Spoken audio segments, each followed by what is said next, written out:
Comment calculer la probabilité pour un enfant à naître de porter telle ou telle version d'un caractère? Cette question se pose notamment dans les cas où une maladie génétique est présente au sein d'une famille, comme la mucoviscidose par exemple. Mais on peut généraliser cette question à n'importe quel caractère. Les cas étudiés en première S ne concernent que des gènes situés sur des chromosomes non sexuels, appelés autosomes, et dont l'allèle non fonctionnel est récessif. Prenons l'exemple des tigres du Bengale, dont le phénotype sauvage est rayé avec une pigmentation orange. Nous avons vu dans une autre vidéo que ce pigment orange est codé par un gène qui, s'il est muté et possédé en 2 exemplaires, rend le tigre blanc tout en gardant ses rayures noires. Ce gène est nommé white et possède 2 allèles. Grand W, dominant, permettant la fabrication d'un pigment orange. Petit w, récessif, ne donnant pas de pigment. Les génotypes grand W et grand W petit w donnent le phénotype sauvage orangé, tandis que le génotype petit w donne le phénotype tigre blanc. Étudions la généalogie de tigres blancs et sauvages croisés dans des os. Les carrés représentent les mâles, les ronds des femelles.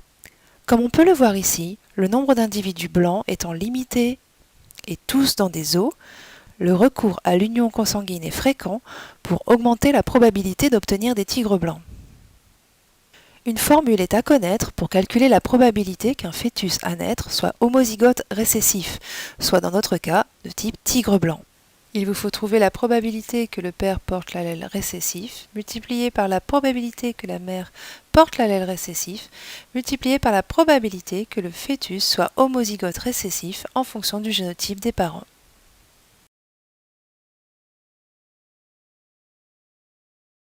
Étudions un premier cas. Dans ce premier cas, on connaît déjà le génotype du père, petit w.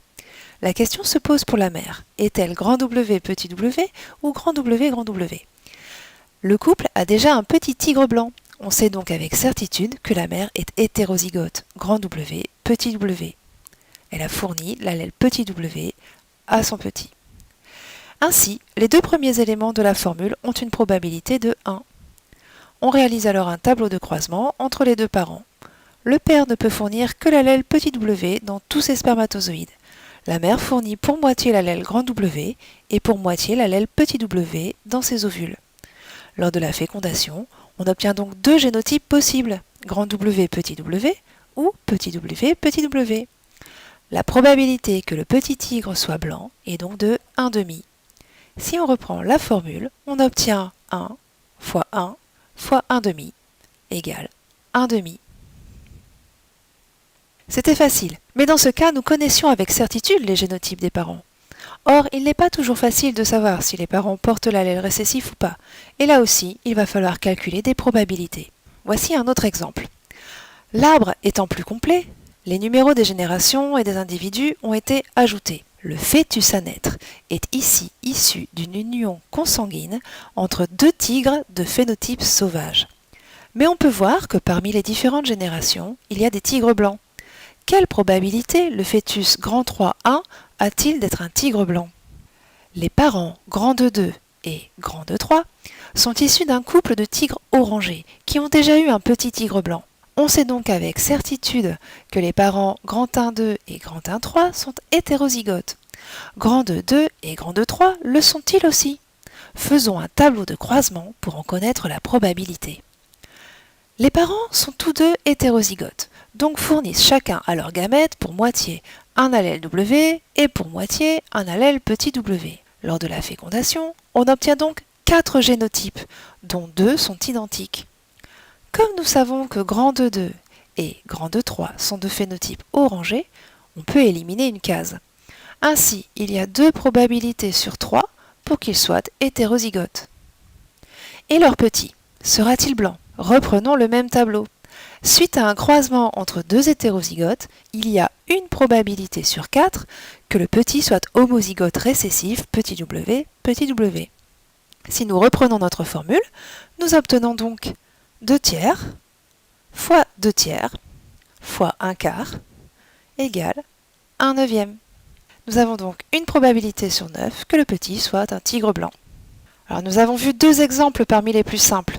Une autre possibilité est qu'on ne connaisse pas les antécédents familiaux d'un ou des 2 parents, Dans ce cas, on vous donnera une probabilité pour que ces individus soient hétérozygotes. Par exemple, une probabilité de 1 sur 100. On parle de prévalence de l'allèle récessif dans la population. Dans ce cas, si on reprend notre formule, on obtient 1 sur 100 fois 1 sur 100 fois 1 quart égale une probabilité sur 40 000 qu'un petit de la population générale des tigres du Bengale soit un tigre blanc. Alors dans cette capsule, vous avez appris à étudier un arbre généalogique afin de déterminer la probabilité qu'un individu soit hétérozygote ou qu'il soit homozygote récessif. Vous avez pour cela appliqué une formule mathématique. L'exemple du tigre blanc peut être transféré à de nombreux cas de maladies génétiques dites autosomales récessives, c'est-à-dire dont le gène est porté par un chromosome non sexuel et dont l'allèle non fonctionnel est récessif.